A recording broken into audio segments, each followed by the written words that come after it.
آپ لوگوں کو سب کو معلوم ہے اور سب نے اس وقت تک اسلام آباد ہائی کورٹ کا آرڈر پڑھ لیا ہے.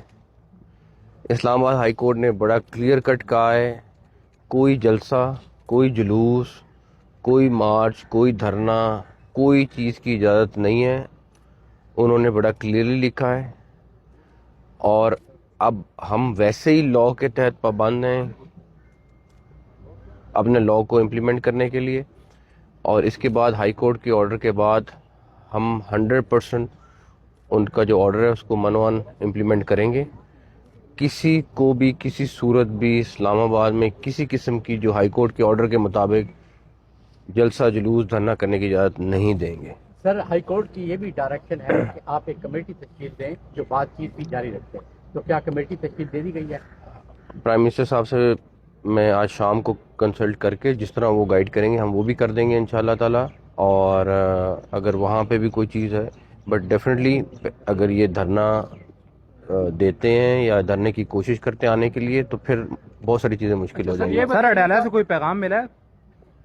میرا تو ڈیلا کوئی رابطہ نہیں ہے. سر یہ بتائیے گا تحریک انصاف کی حکومت تھی، جب بھی کوئی احتجاج کرنے آتا تھا وہ اجازت دیتے تھے، آپ احتجاج کرنے کی اجازت کیوں نہیں دیتے؟ کس نے کہا نہیں اجازت دیتے؟ میرے پاس اپلیکیشن دکھائیں کہ کہاں پہ پروسیس ہوا ہے، کہاں پہ ان کے پاس اپلیکیشن آئی ہوئی ہے اور ہم نے اس کے اوپر اجازت نہیں دی. آپ مجھے اتنا بتا دیں، کوئی ایک تو ڈائری نمبر دکھائیں گے نا مجھے. سر یہ بتائیں، یہ بہت اہم سوال ہے کہ چونکہ اب پلان ہو چکی ہیں ساری چیزیں اور یقینی طور پر آپ لوگ بھی روکیں گے، ایڈمنسٹریشن روکے گی، لیکن اگر خدا نہ خواستہ کوئی اگر جانی نقصان ہوتا ہے تو اس کی ذمہ دار کون ہوگا؟ اس کے ذمہ دار وہ لوگ ہیں جو اسلام آباد ہائی کورٹ کا آرڈر کو توڑ کے آ رہے ہیں.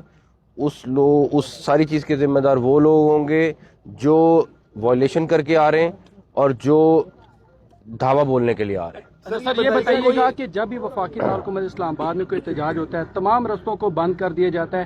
اس بار اگر احتجاج نہیں کرتے پھر اگر دوبارہ احتجاج کی کال دی جاتی ہے پھر بھی رستوں کو بند کر دیا جاتا ہے. میں ذاتی طور الٹرنیٹو رستہ کیوں نہیں نکل سکتا؟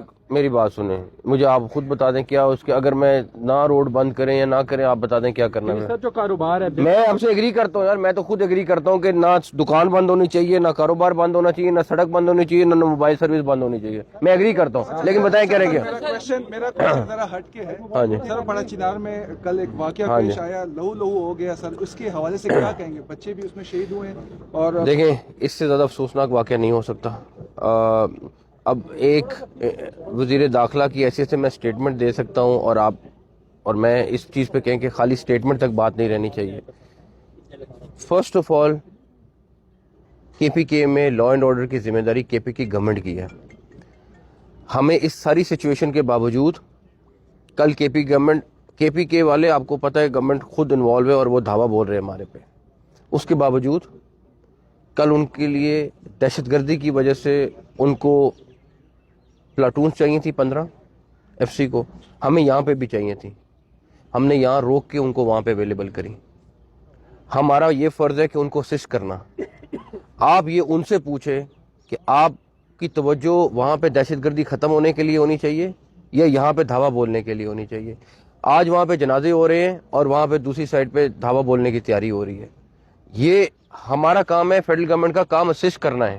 ہماری ذمہ داری لا اینڈ آرڈر کی نہیں ہے 18ویں ترمیم کے بعد، لیکن جو وہ ڈیمانڈ کرتے ہیں جہاں پہ ان کو کوئی ضرورت ہوتی ہے وہ ہم نے پوری کرنی ہے اور ہم اس میں برابر کی حصے دار سمجھتے ہیں. لیکن پہلی پرائرٹی ان کی لا اینڈ آرڈر وہاں پہ اس صوبے کی ہے ذمہ داری.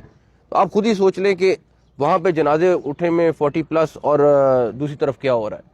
تو معذرت کے ساتھ یہ وہاں پہ جو لوگ بیٹھے ہوئے ہیں ان کو سوچنا چاہیے کہ پرائرٹیز کیا ہیں کیا نہیں ہونی چاہیے. ٹھیک ہے سیاست آپ کرتے رہے، ارے بھائی اتنا بڑا واقعہ ہو گیا ویسے ہی آپ سوچ لو کہ کیا کرنا چاہیے کیا نہیں کرنا چاہیے، لیکن مرضی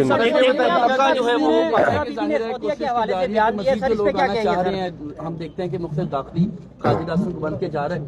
اطلاعات یہ بھی ہیں کہ 2000 سے زائد لوگ ٹولیوں کی صورت میں 2-4 کر کے اسلام آباد کے مختلف علاقوں میں آلریڈی بیٹھ چکے ہیں. ان کے خلاف بھی کوئی آپریشن بالکل ہوگا. جو بھی لوگ یہاں 144 کی وائلیشن کریں گے، جو بھی رولز توڑیں گے، اس ہر ایک کے خلاف آپریشن ہوگا. سر یہ بتائیے گا کہ بشرا بی بی نے سعودیہ کے حوالے سے ایک بیان دیا ہے، ویڈیو بیان میں سب نے سنا ہوگا، تو سر اس پہ کیا کہیں گے؟ میرا خیال ہے کچھ لوگ، میں کسی کو نہیں کہنا چاہتا، لیکن کچھ لوگ کہیں پہ تو اپنی سیاست کے لیے آپ نے امریکہ بیچ میں لے آئے, آپ سعودی عربیہ بیچ میں لے آئے, آپ ہر چیز کو بیچ میں لے آئے, آپ نے کہیں پہ ایس سی او کانفرنس کا لحاظ نہیں رکھا, کہیں پہ اب بیلاروس کا پریزیڈنٹ آ رہا ہے اس کا خیال نہیں رکھا. مجھے نہیں سمجھ آتی کہ خیر لوگوں نے فیصلہ کرنا ہے, لوگ فیصلہ کریں. میرا صرف اتنا ہے کہ لوگ سوچے تو صحیح کہ یہ کیا آپ نے پہلے امریکہ کے حق میں بھی سنا ابھی پچھلے دنوں میں کہ جھنڈے بھی آ گئے, جشن بھی ہو گئے, کہ ٹرمپ آ گیا, سارا کچھ ہو گیا. اس سے پہلے امریکی سازش بھی تھی. یہ مجھے تو یہ نہیں سمجھ آتی سال کے اندر کہ آپ اتنے زیادہ ٹرنز کیسے لے سکتے ہیں.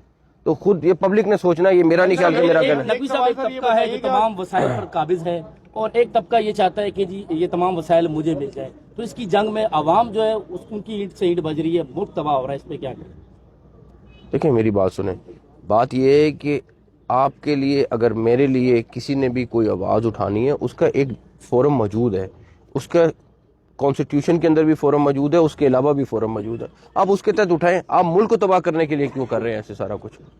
سر جی آپ مجھے وقت کیوں لیا جا رہا ہے؟ کیا آپ کی تیاریاں نہیں ہیں یا کہ 10 دن کا وقت کس نے لیا؟ پی ٹی آئی سے موقع کرنے کے لیے 10 دن ایک دفعہ بھی ایسی کوئی بات نہیں ہوئی ہے, ایک دفعہ بھی ایسی کوئی بات نہیں ہوئی. بیرسٹر گوہر اور علی امین گنڈا پور ان کی جانب سے کافی جگہوں پر یہ بھی کہا جا رہا ہے کہ بیچ میں کوئی آربیٹریشن ہو رہی ہے, اور آپ نے کل کیٹیگوریکلی کہا کہ کسی قسم کے کوئی مذاکرات یہ دھرنے اگر اور انہوں نے دعوے بولنے ہیں تو میں وہ شخص ہوں گا جو کہوں گا کہ بالکل کوئی مذاکرات کی ضرورت نہیں ہے, نہ ہونے چاہیے. اگر کسی نے مذاکرات کرنے ہیں تو وہ نارمل طریقے سے کرنے والے جائز طریقے سے بات کرے. یہ کوئی طریقہ نہیں ہے کہ ایک طرف ہم کہیں دھاوا بول رہے ہیں, دوسری طرف کہ ہم سے مذاکرہ کریں, کوئی صورت نہیں.